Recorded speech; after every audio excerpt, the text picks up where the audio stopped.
Let's bring in Colorado Democratic Senator Michael Bennet. Senator, always good to see you.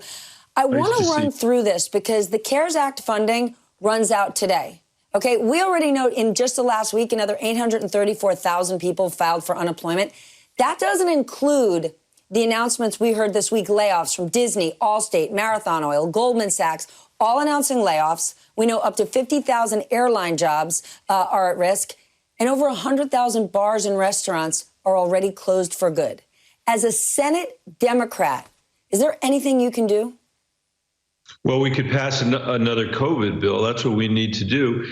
That's 800,000 of our fellow Americans who are out of work. That's one of the worst months of the Great Recession, and we've had 6 months of this now with COVID. So we are a long way from being recovered here. We need to extend unemployment benefits. We need to support small businesses. We've got hundreds of thousands of small businesses that, if we don't support them, are going to go out of business permanently and lay off millions of American workers. We've got to support our state and local governments so that we don't have massive layoffs of teachers and firefighters and police officers.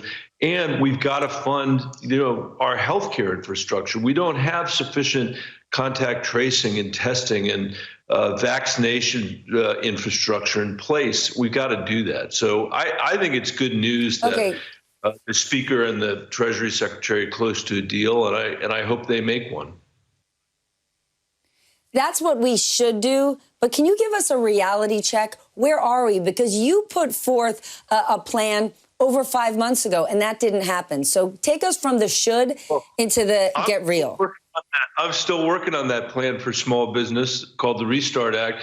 We have 57 co-sponsors of that bill. We have Clint Eastwood, who is now supporting our bill. Lady Gaga is supporting our bill, and that may not be enough for Mitch McConnell, but I hope it's enough for the Speaker and for the Treasury Secretary. We're close, we're close. And this idea that the Senate Republicans, are opposed to this because it's more spending. I just want to remind the viewers again that Mitch McConnell has put more debt on the balance sheet of this country than any American, $17 trillion, any American living or dead.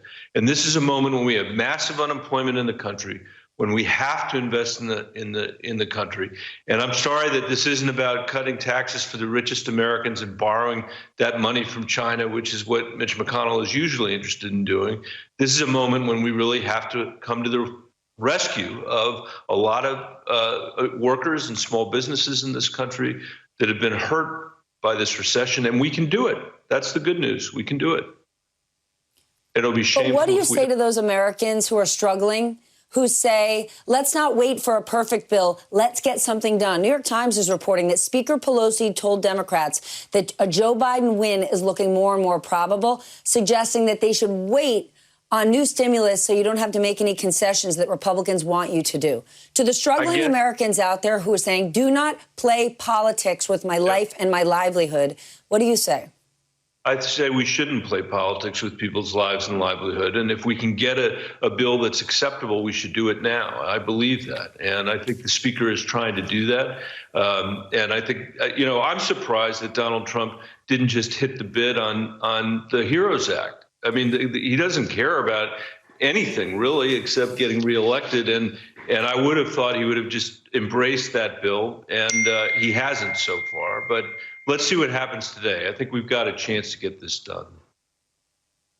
My goodness, Senator, hit the bid, Lady Gaga. You're speaking my language this morning. I know you're a member of the Finance Committee, so I must ask you about the president's taxes. You've been calling for them to be released for almost 2 years. Now that you've seen some of the details, what does your committee need to be doing in terms of changing the laws that you can actually demand this information? It's one thing for a business person to have a lot of debt. That's actually normal. But if you run for office, it's normal to then divest yourself from those business interests. And in the worst case scenario, if the law doesn't make you do that, you should 100% be forced to disclose who you owe money to.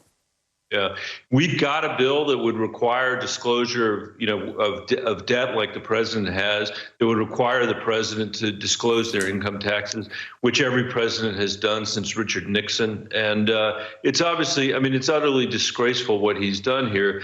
And I think the American people are some of whom voted for him because they thought he was a businessman, are going to reject him in part because A, he didn't pay any taxes, and B, it turns out he's a terrible businessman. It might be normal for a businessman to have debt, but not the kind of debt that Donald Trump has. We don't know where that debt has come from. It turns out that, his dad gave him a lot of money and he incinerated it on casinos in Atlantic City. Then he made a lot of money being a reality TV star, pretending that he was a businessman, and he incinerated that money on golf courses that are losing a ton of money. This is not a guy that we need running this country. And we saw with his response to COVID, where I think Joe Biden was right, he just completely panicked. We saw exactly the same kind of management style he brought to his businesses, which is pathetic and embarrassing. And we've got 33 days to make sure that we all vote and we turn the page on Trumpism forever is what we need to do in this election. Sir, before we go, that bill that would demand all that information from someone in office, what in the world is standing in the way from getting that passed? It seems completely logical, not political. Well, it seems completely logical, except when you're in Mitch McConnell's Senate and he's the majority leader.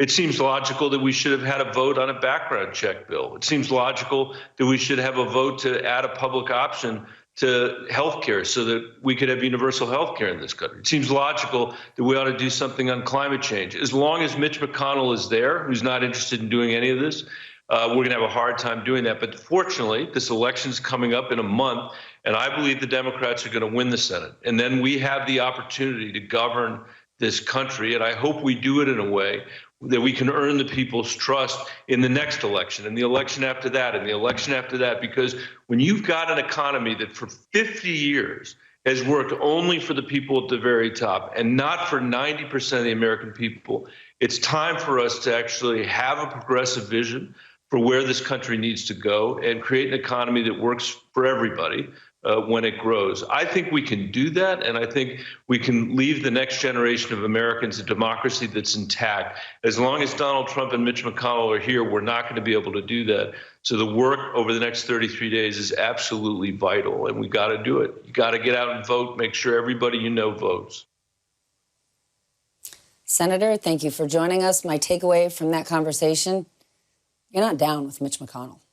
We're going to leave it there. Coming up next.